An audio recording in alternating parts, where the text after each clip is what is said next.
we are. Congratulations. Thank you. And all that.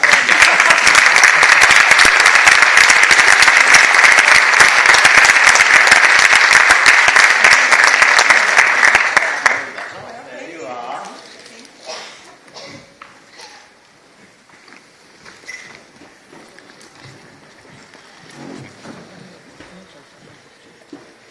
Pues vamos a arrancar con la presentación de Nancy Kress con este encuentro, que la verdad que es un lujo para todos los que estamos aquí arriba y seguro que para todos los que estáis ahí abajo. Y lo voy a hacer con una pequeña confesión. El otro día estábamos hablando y me preguntaron ella y su marido cuáles eran algunos de los autores de ciencia ficción que más me habían gustado. Y yo, claro, imaginaros uno de los nombres que me vino a la cabeza, ¿no? Así que comenté Ray Bradbury, que evidentemente es un nombre que me gusta mucho, y otro montón de nombres, pero me guardé uno para decirlo aquí públicamente frente a todos vosotros, porque uno de los nombres que primero vinieron a mi cabeza era precisamente el de Nancy Kress. Y ciertamente, ¿por qué es el motivo de esto? Porque para mí la ciencia ficción que considero la buena ciencia ficción, es uno de los mejores medios para ayudarnos a reflexionar sobre muchos problemas reales, ¿no? A través de poner el espejo de nuestra realidad en otros mundos. Para abordar temáticas sociales, políticas, éticas, filosóficas, religiosas, y como puede hacer Nancy Kress muchas veces, todas ellas al mismo tiempo. Y además hacerlas todas ellas al mismo tiempo de una forma totalmente entretenida, que te mantiene desde la primera página a la última totalmente cautivado, con una prosa ágil pero al mismo tiempo literariamente brillante, y que yo considero que está al alcance de muy pocos. La novela, además de ciencia ficción bien escrita, considero que te dice mucho del autor que la escribe, porque está aportando sus ideas sobre todos esos temas. Así que, en cierta manera, cuando Nancy Kress llegó a Avilés, yo tenía la sensación de estar recibiendo a una buena amiga, pero que todavía no conocía en persona, pero que en cierta forma sí sabía muchas cosas de ella, ¿no? Así que, totalmente contento y emocionado, podemos empezar a hablar con esto. Ya sabéis que con el tecnológico método, ya que vamos a hablar de ciencia ficción, de levantar la mano, pues os iremos dando paso a las preguntas cuando consideréis así oportuno hacerlas, ¿no? Pero para empezar, antes de entrar a hablar de sus principales obras, sí que tengo un par de curiosidades sobre la Nancy anterior a que yo conociera su existencia a través de su obra, ¿no? Porque tengo entendido que creciste en un pueblito bastante pequeño de los Estados Unidos, en East Aurora, donde evidentemente pues las mayores diversiones eran pues subir a los árboles, imaginar aventuras y por supuesto leer, ¿no?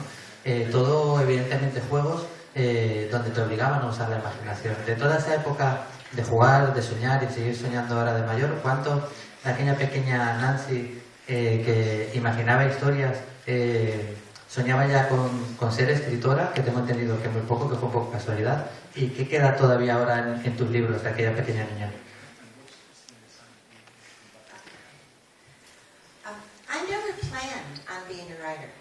I have friends who knew when they were 5 or 7 or 12, or at least that's what they're telling me, that they wanted to be writers. And I thought all writers were dead. When I was a child, the writers I was reading, Louisa May Alcott, Zane Grey, were all dead. And I didn't know that there was more writing being produced. I thought it was a finite resource like oil. And I really didn't know there was more writing being produced. Eventually I learned this, but I still didn't plan on being a writer. Because as Jorge has said, I grew up in a small town in a very conservative Italian-American family, and very gender-conscious Italian-American family. There were things girls did and there were things that boys did. And when I was 12, my mother sat me down and said, "Do you want to be a nurse, a secretary, or a teacher?" Because that was all that she could imagine in the 1950s for a girl. And I said, "Okay, I'll be a teacher." So that's what I did. I became a teacher. And I never even saw any science fiction until I was 14, because the library in my small town had a boys section and a girls section. And all the science fiction was in the boys section. And I was the kind of good little girl, unlike Pat. And I didn't go in Es cierto. The fantasy was in the girls section, but the science fiction was in the boys section, and I never saw any until I was 14, and I had my first boyfriend. And he was studying to be a concert pianist. And I would go to his house after school, and he would practice the piano, and I would hang adoringly over the piano. But I'm tone deaf. I could hang adoringly for about 10 minutes. And then I would lose interest in the music and start pulling books off the shelf. And one of the books that I pulled off, and the first adult science fiction, actually the first science fiction ever that I saw, was Arthur C. Clarke's Childhood's End. So Clarke is responsible for both Pat and me. And I was in love, and not with the pianist. I was in love with the idea of a canvas to write stories on that was this large. It was much, much bigger than any of the canvases I had seen stories on up till then, and I was hooked.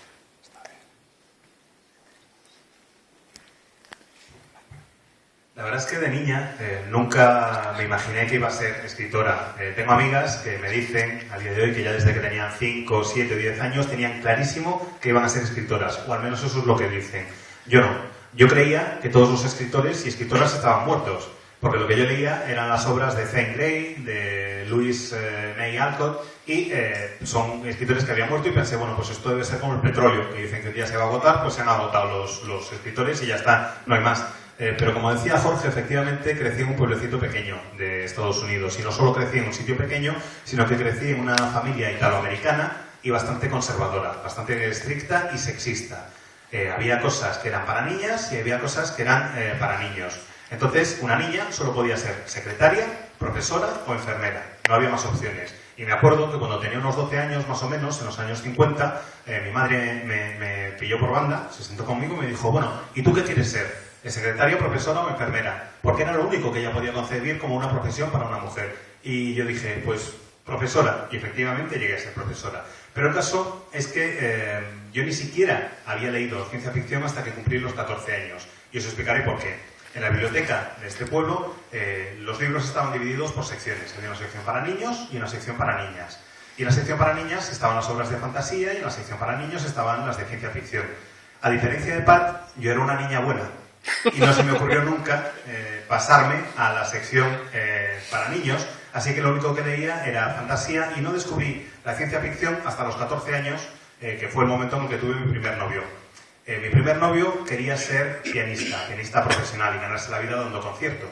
Así que lo que hacíamos era quedar, después del cole o del instituto, nos íbamos a su casa, él se ponía a ensayar y yo me recostaba y le adoraba desde la tapa del piano un ratito. Pero claro, es que primero no tengo oído para la música, o sea que ya íbamos mal. Y segundo, lo de estar así recostada de forma adorable está muy bien durante 10 minutos, pero yo luego me aburría y me ponía a revolver por ahí y a mirar qué es lo que había en las estanterías. Y un día me dio por sacar un libro de la estantería y el libro que saqué fue El fin de la infancia, de Arthur C. Clarke. Así que Clarke es el responsable de que tanto Pat como yo seamos escritoras a día de hoy. Y me di cuenta, después de empezar a hojear aquel libro, de que me había enamorado. Y no me había enamorado precisamente del pianista, sino de la ciencia ficción. Porque la ciencia ficción me ofrecía un lienzo enorme, en el que pintar historias de un tamaño como jamás las había concebido hasta entonces. Y me di cuenta de que estaba enganchada. This is amazing. Diego has these tiny little Yeah. drawings on his paper, and out of that he gets everything that I said. Que hago dibujitos y que a partir de ahí reproduzco lo que dice. En realidad es que digo voces. Lo que es también curioso a veces es lo que son las pequeñas casualidades y los pequeños detalles, cómo pueden cambiar algo no para una sola persona, sino para muchísimas, ¿no? Y en este caso, a veces tenemos estupendos escritores y estupendas obras por pequeños detalles. Sabemos que te enamoraste de la ciencia ficción, como acabas de decir, pero no de la escritura. A la escritura creo que llegaste por algo tan sencillo como que cuando estabas embarazada no sabías ni coser ni bordar y dijiste, algo tengo que hacer, voy a probar a escribir. O sea que si hubieras sabido coser o bordar, igual nunca hubiéramos conocido a la Nancy Kress escritora.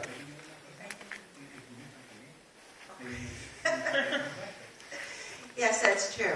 When I had my second child, when I was pregnant with my second child, we lived way out in the country. There were no other women on the road my age. They were all older and had gone back to work. My then husband, my first husband, was at his job all day with our only car. I had no car.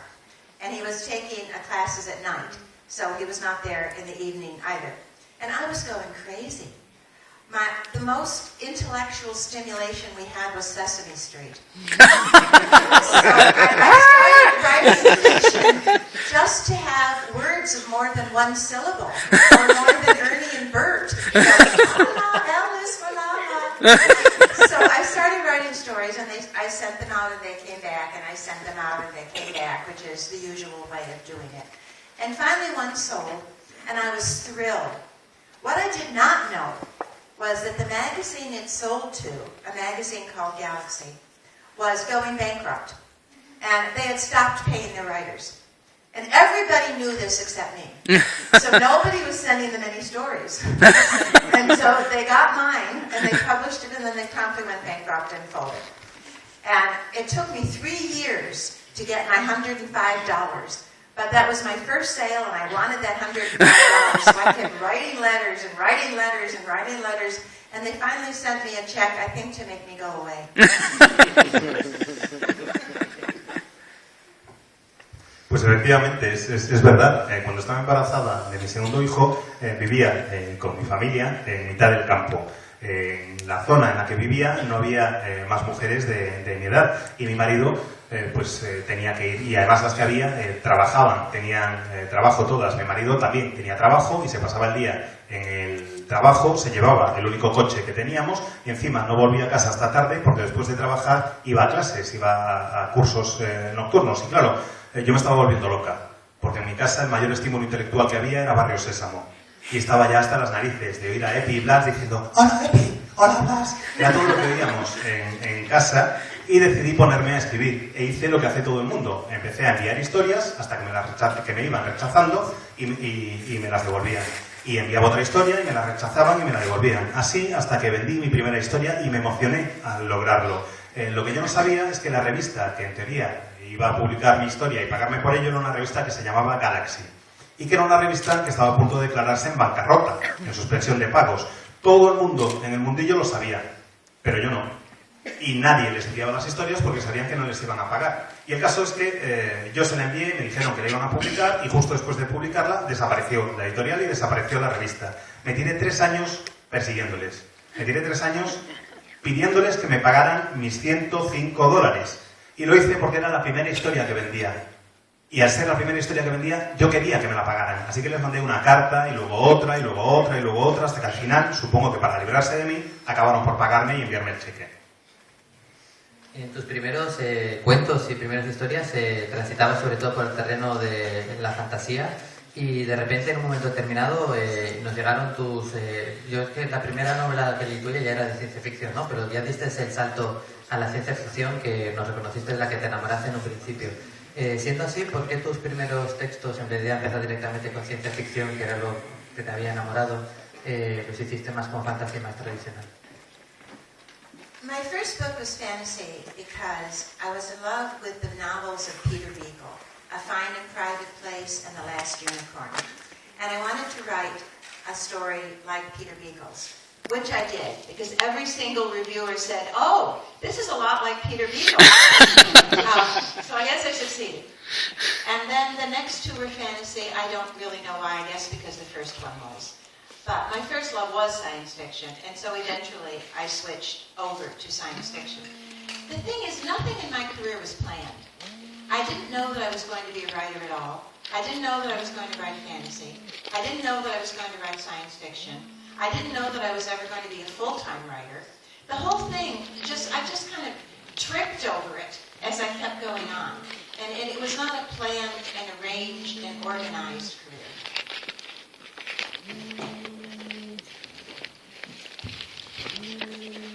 Pues efectivamente, mi primera novela fue una novela de fantasía porque me encantaba la obra de Peter Beagle. Sus 2 novelas eran novelas de fantasía y traté de imitarlas en la medida de lo posible porque me marcaron muchísimo como lectora. De hecho, cuando publiqué mi primera novela, las primeras reseñas decían: vaya, qué bonita novela de fantasía, sí, se parece mucho a la obra de Peter Beagle. Pero a pesar de lo que os estoy diciendo, a pesar de tener esas reminiscencias con El último unicornio y con el resto de la obra de Beagle, mi primer amor era ciencia ficción, como os he confesado. Y eso es lo que yo quería escribir. Supongo que escribí la primera novela de fantasía por la influencia de Beagle, que las otras dos fueron de fantasía también, porque ya había escrito una de fantasía y por qué no seguir, pero al final la ciencia ficción acabó por imponerse. Lo que ocurre es que, como os he dicho, yo no me había planteado ser escritora desde el principio. Y una vez empecé a escribir, no me había planteado que iba a escribir fantasía. Y una vez estaba con la fantasía, no me había planteado que iba a dejar la fantasía para dedicarme a la ciencia ficción. Y una vez empecé a escribir, no me había planteado que iba a ser una escritora a tiempo completo. Lo que quiero decir con esto es que no fue una carrera planificada, no fue algo organizado lo que hice, sino que las cosas me iban sucediendo y yo me he ido adaptando a ellas. Why does it all sound so much better in Spanish? It's that translation thing. Like in French. La primera novela que yo leí de Nancy Kress fue Una luz extraña. Una novela totalmente cautivadora en la que aprovecha el encuentro entre dos razas totalmente diferentes, la raza humana y otra raza evidentemente no humana, y confrontándolas analiza y hace un fresco que reflexiona sobre la conducta humana con, yo creo, más análisis y más idea y con un análisis más preclaro que muchos tratados que puedes leer de psicología. Me parece que es una novela que es sorprendente, pero que al mismo tiempo encierra, pese a ser de las primeras novelas, muchas de las claves que vamos a encontrar posteriormente en la literatura de Nancy Kress, algo de lo que iremos hablando a continuación. Para la raza alienígena que se enfrenta a los humanos se encuentran ante una paradoja. Todas las razas que han sido capaces de vencer y extenderse por el cosmos, vencer la limitación de su propio planeta, tienen una característica en común, que son que han eliminado la violencia entre gente de su misma especie, todas las razas menos una, que es la paradoja, que es la raza humana, que pese a haber sido capaz en ese futuro de viajar por el tiempo, aún sigue practicando la violencia entre la propia raza humana, ¿no? Sin embargo, pese a que leyendo esto pues parece que poco simpáticos somos los humanos y con los otros que avanzamos, la novela poco a poco, quizás porque los que lo leemos somos humanos, vamos entendiendo, bueno, pues es un poco normal y los otros son demasiado rígidos, ¿no? Son como demasiado repetitivos, como demasiado... Cuéntanos un poquito de este análisis sobre la conducta humana que nos muestras en tu novela y cómo surge un poco la idea de Una luz extraña.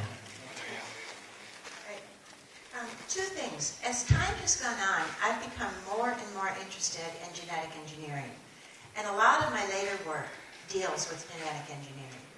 But even as early as this first novel, An Alien Light, in a way I was talking about genes because when I wrote the book, I was concerned with the question, does violence have any evolutionary advantage?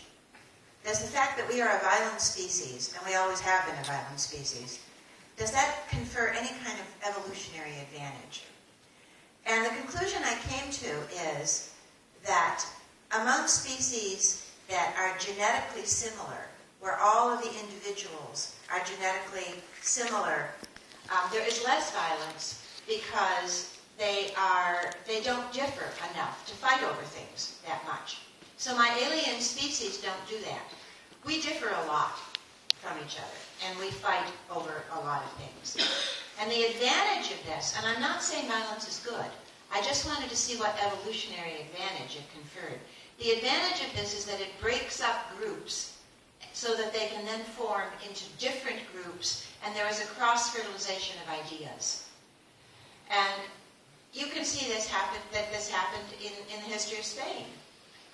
The Romans conquered here, the Visigoths conquered here, the Moors conquered here, the Christians retook the place. You've had your share of violence. But out of some of those groups that came through here, the Romans, the Moors, ideas were exchanged in a way that they might not have had those wars not been going on, had everybody been similar and stayed in their own little corner. And again, I am not talking in favor of violence. I was trying to look to see what our genetic makeup does to our evolution as a species. And although I didn't know it when I wrote that first science fiction book, this would be a major theme for me. Genetics and what we are as a species, how much do our genes determine what we are, and how much do we choose what we are?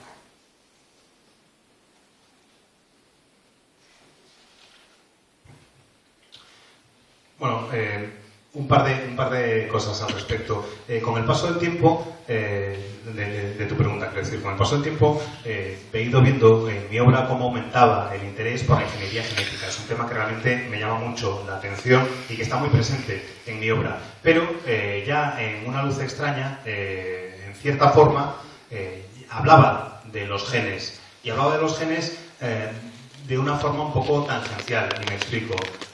La pregunta que me corroía o que me preocupaba en el momento en que escribía la novela era plantearme si la violencia intrínseca al ser humano supone una ventaja evolutiva. Si el ser una raza violenta nos aportaba algo. Y entenderme, no es que esté a favor de la violencia ni que esté defendiendo la violencia, sino que era simplemente una idea que me rondaba por la cabeza en ese momento y que me interesaba bastante. La conclusión a la que llegué es que en el caso de mis especies alienígenas eran tan semejantes entre sí que no necesitaban recurrir a la violencia. No había violencia entre ellos, no había enfrentamiento entre mis extraterrestres porque no eran lo suficientemente distintos como para tener opiniones diferentes y se ahorraban el enfrentamiento en ese sentido. Nosotros somos muy diferentes entre nosotros, los seres humanos. Hay muchas diferencias y la diferencia acaba por generar pelea, acaba por generar conflicto. Repito, no es que esté a favor de la violencia, sino que quería ver si realmente podía suponer una ventaja desde el punto de vista evolutivo. Y creo que esa ventaja de existir es básicamente que la violencia, el enfrentamiento, nos divide en grupos distintos y que los grupos distintos evolucionan de manera diferente y que se crea una especie de fertilización cruzada entre esos distintos grupos. En España habéis vivido el fenómeno al que me estoy refiriendo, porque primero porque los romanos conquistaron la península, luego los visigodos, luego los árabes, luego los cristianos, y estos grupos distintos, estas facciones diferentes, se iban peleando entre sí y cada una tenía ideas y concepciones del mundo distintas, y en el enfrentamiento, en el conflicto, también había un intercambio de ideas que a lo mejor no se hubiese producido de haberse quedado cada una de estas facciones en su rincón. No es que esté a favor de la violencia, mucho menos, sino que quería entender qué elementos podía aportar, qué ventajas podía existir en ese tipo de enfrentamiento, y por eso, en cierta forma, considero que Una luz extraña habla acerca de los genes y habla acerca no solo de los genes, sino también de la influencia que tiene la educación en la creación de la identidad. Pues la siguiente pregunta un poco ya la he respondido, era que yo había leído un par de reseñas, ¿no? Como que quizás en una novela que defendía la violencia, cuando me parecía todo lo contrario, se analizaba qué utilidad podía tener la violencia dentro de una sociedad como una respuesta, si quieres, de supervivencia evolutiva, ¿no? O sea que bueno, pero como ya nos lo ha contestado, sí que hay otro tema que trata, porque incluso por muy civilizados que nos consideremos ahora, sigue habiendo continuamente en partes del mundo peleas por territorios, por espacios de ocupación. ¿Cree Nancy que la contienda territorial, la lucha por expandir tu territorio en una novela de ciencia ficción entre planetas, incluso en la actualidad dentro de nuestro planeta, es de cierta manera como una especie de respuesta primaria de supervivencia como especie o como grupo?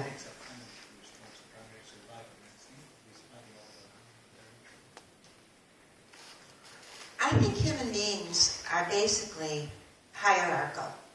It's too bad in a way, but we are. We're, after all, we share a lot in common with other primates, with apes and with monkeys, and they are hierarchical. We have leaders, we have status.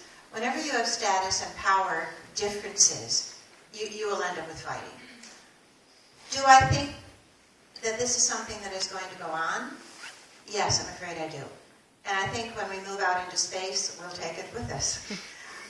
I don't necessarily think it has to be this way.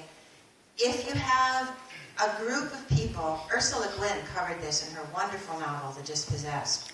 If you have a group of people that move away from the main species of human beings and use enough heavy socialization of their children, you may, and also eliminate the owning of property. This is what Le Guin said. Then you may be able to eliminate violence, as they do. But there are all those other people that didn't join that group, and it ends up with the promise of violence still to come. I think it's too bad, but I think we are what we are. And this doesn't mean that violence is the only thing we are. I think human beings are capable of great goodness and great heroism and great altruism at the same time. And that any really good science fiction, like any really good literature, is going to look at the complexities of that situation. Because again, we are so many different things. Each person is so many different things. We're capable of violence, all of us under the right circumstances. Anybody had threatened my children, I'd have killed them in half a minute. We're capable of that. We're also capable of love and of altruism and of generous feelings and of helping those less fortunate. And I think that any good fiction takes this into account. It doesn't just have the good guys and the bad guys, and either the good guys just mow down the bad guys. That kind of fiction sort of bores me. I'm interested in the moral ambiguities that come with what we are as human beings. This sounds really serious, and it makes my books sound very serious and heavy, which I hope they're not. I hope they focus on the characters. But those are the underlying themes, yes.